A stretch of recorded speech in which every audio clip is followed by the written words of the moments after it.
So I'm currently trying to consolidate my kits, and I was just thinking about, as I reflect over the year, all the pieces of gear that I've currently regretted buying. Nowadays, especially, I've always been kind of towards the principle of like buy once, cry once kind of thing. So always investing in the top tier stuff relative to what you would need kind of thing. But here are some things that I regret buying. I've either sold them already or I am on the hunt to sell them. So take that as it is. I think that this will be pretty good and interesting because there's some things that I'll definitely invest a lot of money in and buy once, cry once, that kind of mantra. But there's also some things that I definitely know that I can get the budget affordable stuff and I'll still be great on set. So if you're new here, I'm a director of photography based here in Los Angeles. I shoot a lot of commercial, fashion, and social media content. So if you're into that kind of stuff, definitely stick around for the upcoming content because I got a lot of packages coming in for my last minute Q4 of gear pickups kind of thing. So stick around for that. But yeah, getting into the video here, this is in no particular order. The first thing on the list is going to be the Sony a6700. This may come as a little shock for a lot of you guys because that video went super viral on TikTok. It got like 3 million views. Sony reposted it and all this kind of stuff. Had the camera for like around a year or so, and I really come to like it at first. But there's so many different quirks with that specific camera that actually just cuts the usability for me as a working professional. And I didn't even intend for that camera to be my main source of, main camera in any way. It was definitely meant to be like a C cam for like social media, BTS, that kind of stuff. But I started to like not reach for that camera a lot just because of the versatility. Like for instance, for the first main issue is the overheating. I used that as a C cam for a wedding, just not even a jobbed wedding. It was just I was at a wedding shooting my cousin's like little behind the scenes of my cousin's wedding indoors, and it was overheating after like 30 minutes. That definitely did not rub me the right way, and thinking that was like a reliable tool even just for like leisure shooting. Aside from that though, the limitation on the ISO for a dual base ISO, I mean, I've been using the FX6 FX3 for 5 years or so, so I'm so used to having the flexibility of shooting at 12,800 ISO, and the A6700 only maxes out at 2500 at its highest base. I mean, honestly, take that as it is. It's good enough for a lot of people, I'm sure. But then when I'm so used to having an A7S3 or an FX3 with me, I'd rather just bring that camera to shoot both stills and video. It's way better. You get a full frame look and all that kind of stuff, Definitely not a bad camera. I'm sure a lot of people are having a great time with that camera or the FX30, but that's just not for me. And the next piece of kit that I completely regret buying is this Module 8 L2 tuner. This right here is for EF to RF. And honestly, I love these sample images that I did see, but then I kind of bought this on a whim thinking that it was going to improve the look of my 18 or 35 and my Sigma 24 to 70 on my Red Komodo X. But then honestly, after doing further testing and using this on a project, it wasn't as deep of a look as I thought it was going to be, because all the sample footages that I did see was on a Raptor. So it is obviously a larger sensor, and this does cover a full frame sensor. But on the Super 35 sensor, the effect that this gives you just isn't enough in my opinion. You can definitely notice it if you look for it, but I feel like this would be better on like a Monstro or like a Raptor, or like even like a FX or something with a full frame sensor that has more like that can just utilize the effects of this more. This pretty much is a super hard thing to sell, so I've had it in my arsenal for a while. I barely use this thing, if ever, but definitely a piece of kit that I regret buying, man. For sure has to go on the list.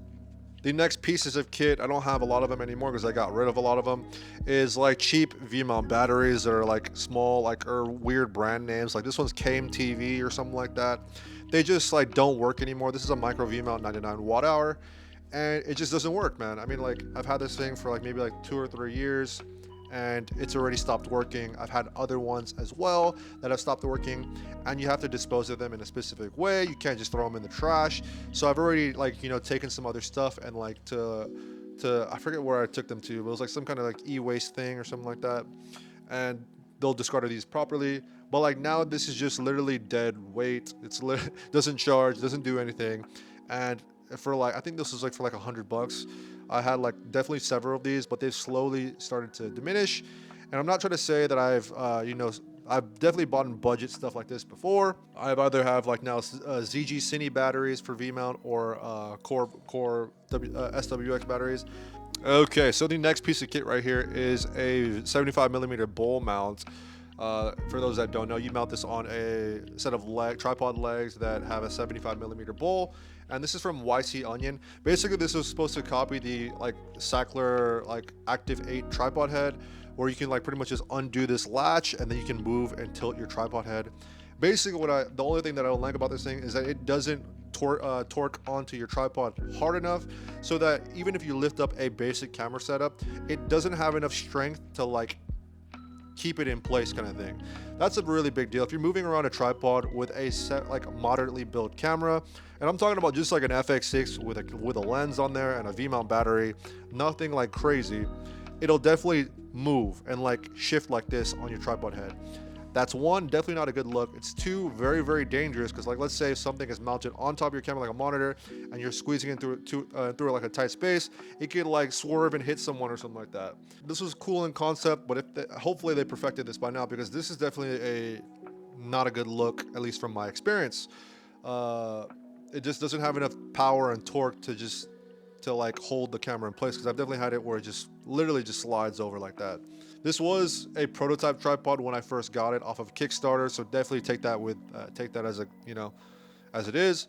So hopefully they resolve this issue by now. But as of right now, if you're going to be shipping out a product that has something like that, not a good look in my opinion. The next piece of kit is definitely the hybrid VND CPL from Freewell. This is a 3 to 7 stop magnetic filter that you can attach to an 82 millimeter thread. And honestly, dude, a lot of people love how this thing works. It had great reviews on Amazon, but for me, the color shift on this thing was insane. Unusable in some situations. I'm not sure if other people saw that same thing, but this would definitely just cast a purple cast all over your footage, and I did not like the way that looked. It's fixable in post, but I don't want to have to do that, especially if you're handing off footage to like an editor.